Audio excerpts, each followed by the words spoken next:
स्वागत है आपका महाराष्ट्र जीवन न्यूज़ चैनल में। मैं हूं सबाहत। आज हम उदगीर में हैं और उदगीर के अंदर आने का जो मकसद है ये है डॉक्टर जैद हमज़ा जो फिजियोथेरेपिस्ट हैं उनके पास पर्सनल ख़ुद के इलाज के लिए आया हूँ। हाल में जो है 10 दिन का एक कैंप यहाँ पर चला है फिजियोथेरेपी को लेके, और वो चीज़ मैंने देखी है और देखने के बाद मैं मेरा जो बैक पेन था उसको लेकर मैं यहाँ आया हूँ।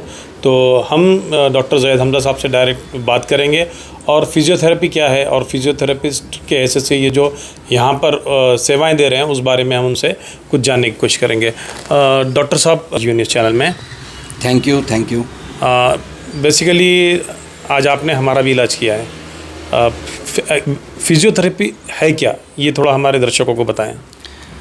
सवाद भाई, एक्चुअल में फ़िज़ियोथेरेपी ये मेडिकल प्रैक्टिस है जिसमें एक्सरसाइज के ज़रिए और अलग अलग इक्विपमेंट के ज़रिए ट्रीटमेंट किया जाता है फ़िज़िकल हेल्थ केयर सेक्टर में। और इसमें मेन ब्रांचेस जिस तरह से फ़िज़ियोथेरेपी में ऑर्थोपेडिक, न्यूरोलॉजिकल जो पेशेंट्स होते हैं, knee pain, back pain, paralysis या सर्वाइकल स्पॉन्डिलाइसिस, इस तरह के जो मस्कुलर प्रॉब्लम है या न्यूरल प्रॉब्लम है, कार्डियक प्रॉब्लम है, इनको सॉल्व किया जाता है एक्सरसाइज के ज़रिए मेनली। और इसके अलावा कई इक्विपमेंट्स होते हैं जो टेक्नोलॉजिकल, जैसे IFT, टेंस, अल्ट्रासाउंड और कायरोप्रैक्टिक वगैरह इसमें होती है। तो अभी जैसा अभी आपने बताया कि कुछ नई चीज़ें भी उसमें ऐड की है आपने, कायरोप्रैक्टिक वगैरह, तो ये किन पेशेंट्स के अंदर इस्तेमाल होता है ना? कायरोप्रैक्टिक, ऑस्टियोपैथी, ये जनरली अलग अलग पार्ट ऑफ ट्रीटमेंट है, जिसमें कायरोप्रैक्टिक जो है मस्कुलर जैसा स्पाइनल अलाइनमेंट के लिए यूज़ होता है।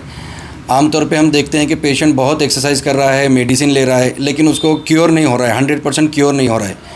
तो जो चीज़ उसका अलाइनमेंट अगर एबनॉर्मल है या अलाइनमेंट डिसअलाइन है तो पहले उसको अलाइनमेंट किया जाता है और उसे रेगुलर बेसिस पर अरेंज किया जाता है। उसके बाद फिर फिजियोथेरेपी प्रैक्टिस यानी एक्सरसाइज वगैरह करेंगे तो उसको ज़्यादा लाभ होता है। तो आजकल जो ट्रेंड में है कायरोप्रैक्टिक, आप देखते हैं इसका use knee pain, back pain, joint related जो भी प्रॉब्लम है, फ्रोज़न शोल्डर है, नेक पेन है, उसमें होता है और बहुत अच्छे बढ़िया इसके रिज़ल्ट्स हैं। आपने भी आज करके देखा है कायरोप्रैक्टिक, हमने आप पे भी किया है, तो हमारे से अच्छा आप बताएंगे इसके रिज़ल्ट्स कैसे हैं। वो तो मैंने पहले ही रख दिया कि जो मतलब जिस तरह से आज का जो एक पूरा सेशन हुआ है, सेशन के बाद काफ़ी मैं रिलैक्स भी फील कर रहा हूँ। तो ये मतलब एक लॉन्ग टर्म प्रोसेस है क्या? एक दिन में ही पूरी चीज़ें हो जाएंगी या इसको रेगुलर इसमें करना पड़ेगा? फिजियोथेरेपी ये लॉन्ग टर्म प्रोसेस नहीं बोलेंगे हम इसे, रेगुलर बेसिस पे आप जब होम प्रोटोकॉल एक्सरसाइज देते हैं, हमारे पास आपको रेगुलर आने की ज़रूरत नहीं है। आप once in a week, twice in a week, आपकी कंडीशन देखकर हम लोग पेशेंट को बुलाते हैं कि अगर कोई सीवियर पेशेंट है, जेरियाट्रिक है, ओल्ड एज है, तो उसको रेगुलर बेसिस पे 15 डेज़ 1 मंथ बुलाते हैं। अगर अदरवाइज़ एक्यूट प्रॉब्लम है तो सिंगल सेटिंग या 2-3 सेटिंग्स में उसके प्रॉब्लम सॉल्व होते हैं। इसके बाद लेकिन एक्सरसाइज रेगुलर बेसिस पे करना होता है घर में, वो बहुत इंपॉर्टेंट है। अगर एक्सरसाइज छोड़ते हैं तो फिर आपको प्रॉब्लम हो सकता है। जैसा कि मतलब यहाँ सेशन कर दिया और जाके आप उसका फॉलोअप नहीं कर रहे हैं तो आपको उसका प्रॉब्लम वापस हो सकता है इसमें? बिल्कुल हो सकता है, क्योंकि हम जिस तरह से रेगुलर बेसिस पे हमारे हर चीज़ की सर्विसिंग करते हैं, घर की सफाई करते हैं, गाड़ी की अपनी सर्विसिंग करते हैं, लेकिन हमारा प्रॉब्लम ये है कि हम हर चीज़ का ख्याल करते हैं, मोबाइल का हमारा ख्याल करते हैं, लेकिन हमारे शरीर का, हमारी बॉडी का ख्याल नहीं करते हैं। तो जिस तरह आप दूसरी चीज़ों का ख्याल करते हैं, बस अपने शरीर का ख्याल करना है। और यही फिजियोथेरेपी का या हमारे कैंप का मोटो था कि आप बहुत अच्छे से थोड़ा सा आप एक्टिव पार्टिसिपेट करके अपने शरीर को और अच्छे कर सकते हैं। तो अब जो 10 दिन का जो कैंप आपने लिए, और ये कैंप शायद फ्री कैंप था पूरा, फ्री मेडिकल, तो फ्री मेडिकल कैंप आपने चलाए, तो क्या तजुर्बे इसके क्या ये रहा, इसका टोटली आउटपुट कैसा रहा इसका पूरा? अभी हमने 10 डेज़ का जो फिजियोथेरेपी कैंप चलाया था, तो इसका हमारा एम या मोटो ये था कि लोगों को फिजियोथेरेपी क्या है उसको फील करके देखें। क्योंकि आमतौर पे क्या होता है, लोग बहुत वीडियोस देखते हैं हेल्थ के कि दुबला कैसा होना है या डेली एक्सरसाइज करने से फिटनेस कैसा मेंटेन करना है, लेकिन ख़ुद करते नहीं। तो कैंप का हमारा मोटो ये था कि लोग फिजियोथेरेपी करें, फिजियोथेरेपी सेंटर आएँ और उसके बाद फील करके अपने फीडबैक दें कि फिजियोथेरेपी है क्या। तो इससे हमें बहुत फ़ायदा हुआ। और जो आपने कहा है कि कैंप से हमें क्या मालूम हुआ, उससे ये मालूम हुआ कि कई ऐसे लोग हैं जो 8-8 साल, 10-10 साल से परेशान हैं, लेकिन उनको सिर्फ ये फिजियोथेरेपी नहीं मालूम है, एक्सरसाइज के प्रोटोकॉल्स नहीं मालूम है, इसकी वजह से वो दर्द से जूझ रहे हैं। तो 8 साल 10 साल से जो प्रॉब्लम जूझ रहे थे वो पेशेंट्स अल्हम्दुलिल्लाह 2-4 सेटिंग्स में 30%, 40%, किसी का 50 और 80% तक भी उनको कवर हुआ है। तो ये कैंप का मकसद ये था कि लोगों को एक्सरसाइज या फिजियोथेरेपी से जोड़ा जाए और ये रेगुलर आप मेडिसिन जो खा रहे हैं, जैसे कि ओबेसिटी के लिए या बीपी के लिए, डायबिटिक के लिए, तो मेडिसिन के साथ आप एक्सरसाइज करेंगे तो आपके रिजल्ट आउटकम में और अच्छा बूस्ट होगा। तो ये कैंप का उपदेश था और तकरीबन पेरीफेरी से बहुत लोग आए, 200 के करीब हमने पेशेंट कैंप में देखा है।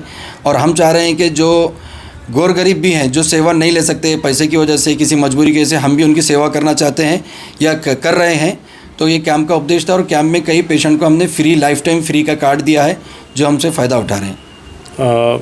ये तो बहुत अच्छी बात है कि जो पेशेंट्स पे नहीं कर सकते ऐसे लोगों के लिए आपने जो है तो एक फ्री सेवा का भी इसके अंदर ये रखा है। अब अगर उसमें से मैं आपको और एक चीज़ मैं पूछना चाहूँगा कि पैरालिसिस का भी आपने इसमें ज़िक्र किया है, तो कुछ ऐसे पेशेंट्स जिनके बारे में आप जिक्र करेंगे जो पैरालिसिस की इसमें जद में आए थे और उसके बाद फिजियोथेरेपी लेकर जो है तो वो क्योर हुए, ऐसे कुछ पेशेंट्स का आप जिक्र कर सकते हैं क्या?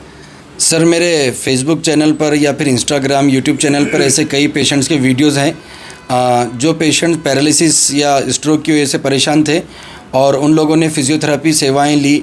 ऑर्थोपेडिक न्यूरोलॉजिस्ट ने उन्हें सजेस्ट किया फिजियोथेरेपी और उसके बाद वो 1 महीना या 2 महीने में 100% कवर हो गए हैं।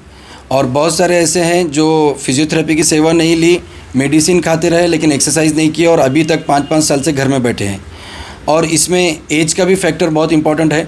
70-80 साल के पेशेंट्स हैं, अगर फिजियोथेरेपी करते हैं हो सकता है उनको रिज़ल्ट थोड़ा देर से आएँ लेकिन 101% रिज़ल्ट्स आते हैं। तो ऐसे कई पेशेंट्स उदगीर में हंड्रेड्स ऑफ पेशेंट्स हैं। और अभी आपने भी एक पैरालिसिस पेशेंट देखा है जो 30 इयर्स का है लेकिन अल्हम्दुलिल्लाह 90% कवर हो गया है फिजियोथेरेपी की वजह से। तो सॉफ्टवेयर में, मेडिसिन सॉफ्टवेयर में काम करती है, फिजियोथेरेपी हार्डवेयर में काम करती है और ब्रेन और बॉडी के कोऑर्डिनेशन से पेशेंट की रिकवरी होती है। तो एक्सरसाइज क्या करती है, उसको कोऑर्डिनेट करती है उसके ब्रेन को। और जो ब्रेन सो गया है, पैरालिसिस में आदमी का जो ब्रेन होता है या जो नर्वस सिस्टम है वो डेथ नहीं होता है बल्कि सो जाता है।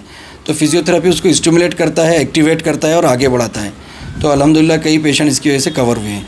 हाँ, बहुत शुक्रिया साहब बात करने के लिए। Thank you. ये थे डॉक्टर ज़ैद हमज़ा, इन्होंने फिजियोथेरेपी के बारे में हमारे साथ तफसीली जो है तो मालूमात दी है। हम दर्शकों से रिक्वेस्ट भी करेंगे अगर किसी को ऐसे इश्यूज़ हैं तो वो डॉक्टर ज़ैद हमज़ा से कांटेक्ट करें ताकि वो अपने जो फिज़िकल प्रॉब्लम्स हैं उनको सॉल्व करने में फिजियोथेरेपी की हेल्प ले सकें। मैं सबाहत अली सैयद, मेरे सहयोगी आरिफ के साथ महाराष्ट्र जीवन न्यूज़ चैनल के लिए